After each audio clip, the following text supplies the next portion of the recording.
Competitive exam को लेकर के एक जागरूकता हुई है। छोटे से छोटे बच्चे अपनी तैयारी शुरुआत से कर रहे हैं।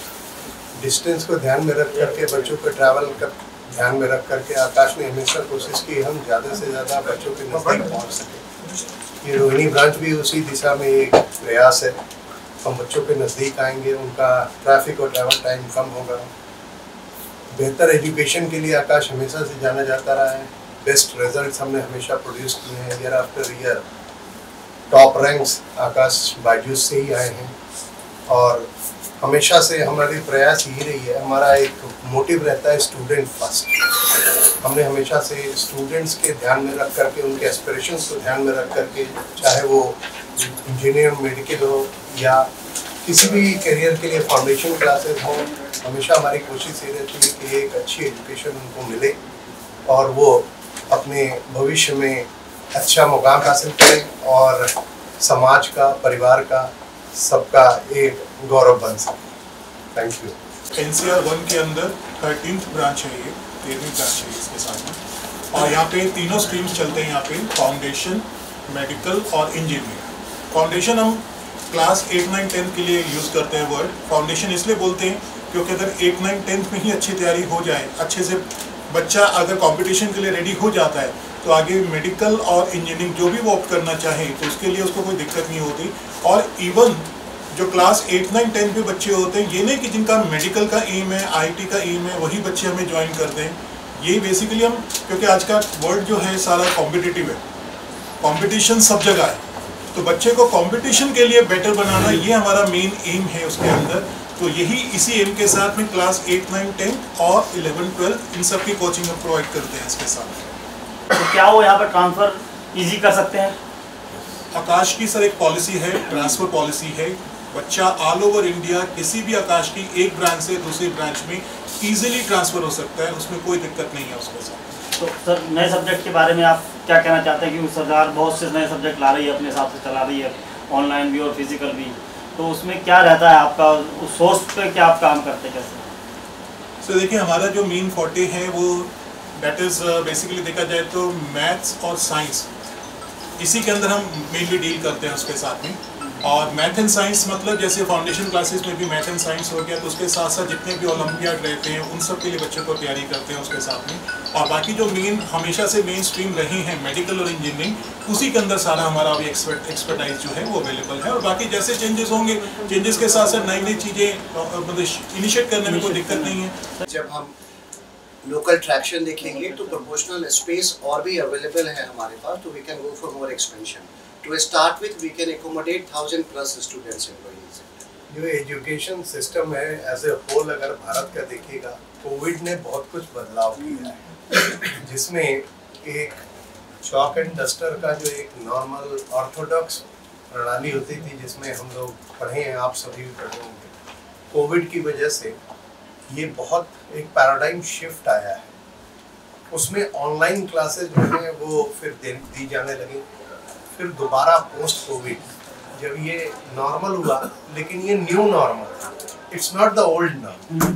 New normal is more about hybrid classes. एक स्टूडेंट को ये फ्लेक्सिबिलिटी रहती है कि वो क्लासेस में फिजिकल ज्वाइन करे एंड कुछ क्लासेस के लिए उनको ये अलाउ कर दिया जाता है, या वो अगर किन्हीं कारण से नहीं आ पा रहे हैं तो वो लोग उन्हीं क्लासेस को ऑनलाइन दे सकते हैं।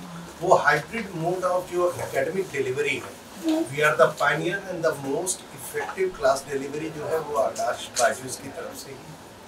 तो कई बार एडमिशन के बारे में ये देखा जाता है कि एडमिशन कराने के बाद कोई बच्चा सर्टिफाई नहीं हो पाता है और वो फीस जमा करा देता है, और गवर्नमेंट ने भी इस नॉर्म में लिया है कि सेक्शन में कि आप इसको फीस वापस करेंगे। तो क्या इस बेस पर आप क्या कहते हैं कि वो नहीं पढ़ना चाहता, वो अलग जाना चाहता? तो सर हमारा बहुत क्लियर, जब बच्चा एडमिशन लेता है उसको जो हम एडमिशन ब्रोशर देते हैं उसमें रिफंड पॉलिसी बहुत क्लियरली मेंशन्ड है कि किन कारणों से रिफंड होगा, कौन सा कंपोनेंट फीस का रिफंडेबल है और प्रोरेटा बेसिस कैलकुलेशन किसको कहते हैं।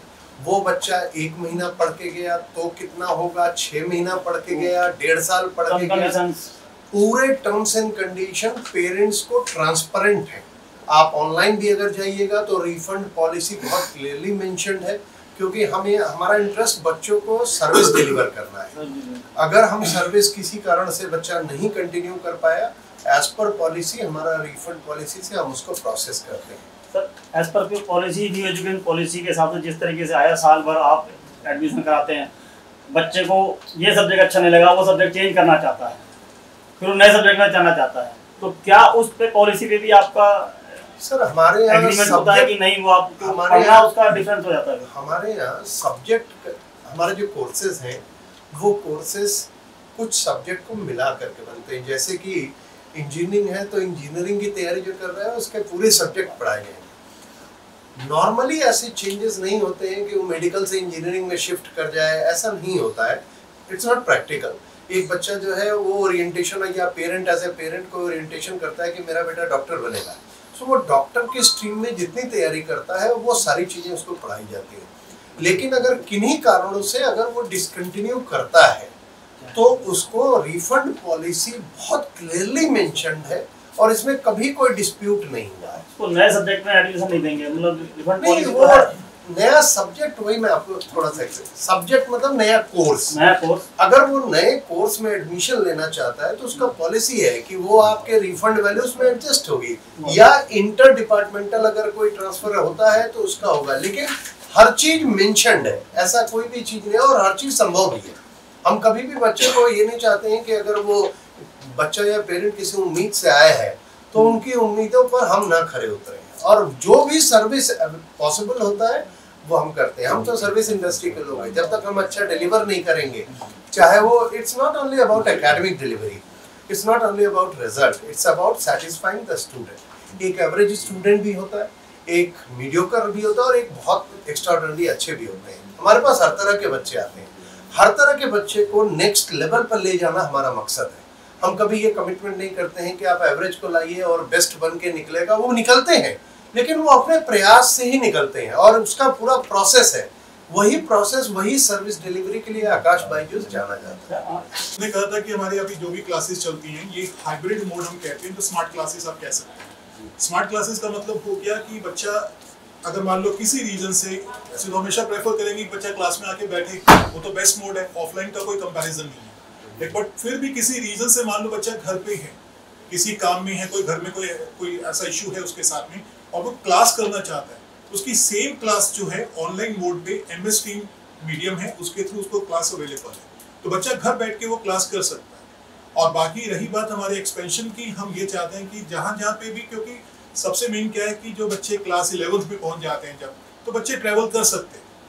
लेकिन जो फाउंडेशन के बच्चे, जैसा हमने पहले कहा कि वो बच्चे जो हैं उनको उसी टाइम से कंपटीशन के लिए रेडी करना ये एक रिक्वायरमेंट है आज की, मतलब नेसेसिटी बनती जा रही है, क्योंकि कंपटीशन बहुत टफ होता जा रहा है। तो हमारी आगे एक्सपेंशन प्लान ये कि जहाँ जहाँ पे हम ऐसे सेंटर्स और खड़े कर सके, कम से कम फाउंडेशन क्लासेस के हम खड़े करें उसके साथ में, ताकि वो जो छोटे बच्चे जो डिस्टेंस की वजह से पेरेंट नहीं भेज पाते, उनको भी वहाँ पे आसपास में ही, अगल बगल में ही वो सेंटर उनको मिल जाए उसके साथ। Right, sir.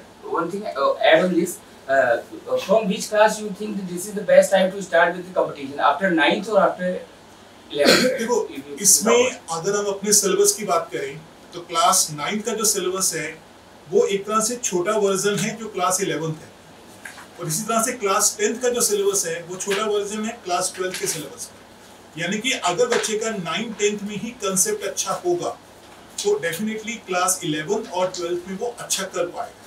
तो इसलिए नॉर्मली हम क्लास 8 से स्टार्ट करते हैं, और जैसे मैंने पहले कहा कि इसमें ऐसा बिल्कुल नहीं होता कि क्लास 8 के अंदर हम कोई इसको हाई फाई पढ़ाएंगे या 9th में कोई हाई फाई पढ़ाएंगे, नहीं।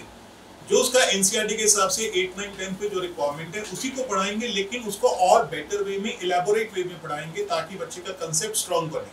हमारा बेसिक एम्फेसिस जो है सिलेबस कवर करने पे नहीं है, बच्चे के कंसेप्ट स्ट्रॉन्ग करने पे है। क्योंकि 9, 10 में जितना बच्चा कॉन्फिडेंट होगा, जितना अच्छे से करेगा, 11, 12 में उतना ही प्रेशर कम आएगा। कई बार क्या होता है कि घर में भी हो जाता है कि अभी तो क्लास 9th है, कोई बात नहीं, पास कर लो, कोई दिक्कत नहीं आती। 10th में फिर भी थोड़ा बहुत पेरेंट्स सीरियस हो जाते हैं, बच्चे भी सीरियस हो जाते हैं, 10th का बोर्ड एग्जाम आना है उसके साथ में। लेकिन अगर वो 9, 10 को अच्छे से करेगा तो डेफिनेटली 11, 12 में उसको बहुत हेल्प मिलने वाली है। तो यही हमारा मेन मतलब इसमें मोटो है इसके अंदर, कि दैट्स व्हाई हमने फाउंडेशन क्लासेस शुरू की हैं क्लास 8, 9, 10 को। बच्चों के कैरियर में सबसे इम्पोर्टेंट है कि जैसे मकान के लिए सबसे इम्पोर्टेंट है कि उसका फाउंडेशन कितना स्ट्रांग है। ये फाउंडेशन वर्ड यहीं से आया है। बच्चों के कैरियर का फाउंडेशन 8th 9th में जब बनता है, वो कैरियर क्या एस्पायर करेगा वो सेकेंडरी है। वो डॉक्टर बनेगा, चार्टर्ड अकाउंटेंट बनेगा, ज्वेलरी डिजाइन में जाएगा या इंजीनियर बनेगा, ये बच्चे की चॉइस होती है। लेकिन आने वाले जो चैलेंजेस हैं, उन चैलेंजेस के लिए वो मानसिक रूप से तैयार रहे। जो अभी हमारी पढ़ाई होती है उसमें हम ये टारगेट नहीं करते हैं कि इस बच्चे को हमने अब वो चार्टर्ड अकाउंटेंट पढ़ना है, तो ऐसा नहीं कि वो हमारे पास फाउंडेशन में नहीं आता है, वो आता है। क्यों? क्योंकि उसको एक कॉम्पिटिटिव एज मिलता है। और ये जस्ट एक प्रेस के लिए नहीं, हम सब भी पेरेंट्स हैं, हम सबके पास भी ये सबसे बड़ा क्वेश्चन है कि which is the right age and class to start a competition. So वो जो कंपटीशन स्टार्ट करने की बात है, उसमें हम बच्चों को माइंडसेट प्रिपेयर करते हैं कि जब वो आगे आने वाले समय में जब वो कॉम्पिटिशन्स अटेम्प्ट करे तो उसको कभी ये ना महसूस हो कि मेरे ये बिल्कुल नया है। क्योंकि कभी भी आप देखिएगा जो एनसीईआरटी या किसी भी बोर्ड का सिलेबस है वो बेसिक्स पे डिफाइन किया जाता है, यानी किसी भी टॉपिक या सब्जेक्ट के बेसिक नॉलेज हो। कंपटीशन की थोड़ी एक्सपेक्टेशन होती है कि वो एप्लीकेशन, उसी बेसिक का एप्लीकेशन पार्ट, यानी कि क्या वो एप्लीकेशन जानता है, हम उसको अभी से उसको एक्सपोज करना शुरू करते हैं। वो एप्लीकेशन का एक छोटा हिस्सा हमारे फाउंडेशन से शुरू होता है, और जब वो आगे जा करके अपना करियर चूज करते हैं और उसके लिए जब तैयारी करते हैं, वहाँ वो बहुत कंफर्टेबल होते हैं, उनके लिए बहुत कंफर्ट जोन होता है, क्योंकि कोई चीज नई नहीं होती। सो ये बेसिक मकसद है पूरे स्ट्रक्चर का, foundation and then 11th 12th में एस्पिरेशन, चाहे वो डॉक्टर के लिए करे, इंजीनियरिंग के लिए करे। ये एजुकेशन पर बहुत चीज़ें बदलती चली जा रही हैं। तो आज आपका रोहिणी में जो सेक्टर 16वां सेक्टर खुला है आपका, तो इसमें क्या है आपका नए कंसेप्ट में, क्या किस तरीके से छात्रों को यहाँ पर शिक्षा मिलेगी या मिल सकती जो भी है? पहली चीज़ तो ये कि जो कोविड के बाद से जो न्यू नॉर्मल जो डिफाइन हुआ है एजुकेशन सिस्टम में, यहाँ पर हम हाइब्रिड क्लासेस बच्चों को देंगे, जिसमें बच्चा क्लास में फिजिकल भी प्रेजेंट होकर के पढ़ सकता है, या अगर किसी वजह से अगर बच्चे नहीं आते हैं तो उनको घर से पढ़ने की भी फैसिलिटी है, जो कि MS टीम के थ्रू से वो कर सकते हैं। इसके अलावा ये जो हम नज़दीक जगहों पर आए, जैसे रोहिणी का पर्पस क्या था, हमारा जनकपुरी में भी सेंटर है या हमारा पीतमपुरा में भी सेंटर है।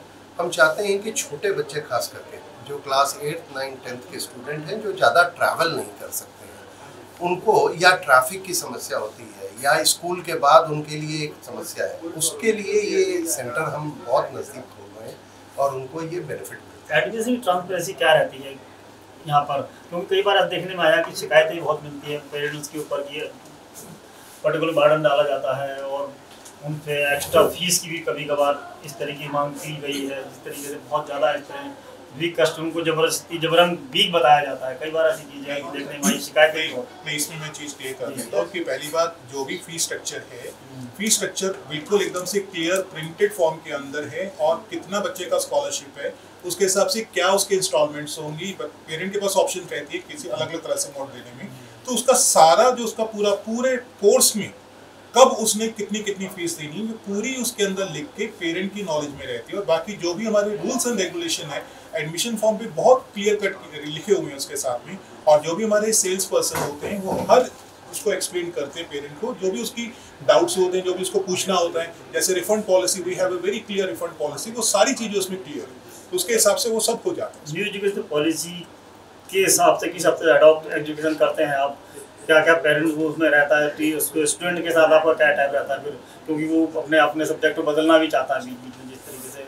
नहीं, देखो, अगर मान लो बच्चा साइंस स्ट्रीम सोचता है पहले और बाद में उसका साइंस स्ट्रीम में मान लो इंटरेस्ट नहीं है, मान लो उसका लगता है कि 1 महीने के बाद उसको लगा कि मैं नहीं कर सकता, तो we have the refund policy ना उसके साथ में। तो रिफंड पॉलिसी में हम चेक कर लेते हैं उसके साथ में, जो पेरेंट को पहले से गाइड किया होता है उसके साथ में, कि जितना उसने टाइम पढ़ा है उसके हिसाब से प्रो रेटा बेसिस पे उतना अमाउंट डिडक्ट करके बाकी फीस उसको रिफंड हो जाती है उसके साथ में। अदर इंस्टीट्यूशन में जो ट्रांसफर बच्चा आता था उसके लिए क्या पॉलिसी आपके यहाँ की? वो ले सकता है क्योंकि नया स्टूडेंट खुला है, आसपास के इलाके में बहुत दूर रहा हो बच्चा? नहीं, जैसे आकाश की अपनी ब्रांच है, उसमें तो इंटर ब्रांच कोई ट्रांसफर को दिक्कत है ही नहीं उसके साथ में, वो तो इजीली आराम से हो सकता है।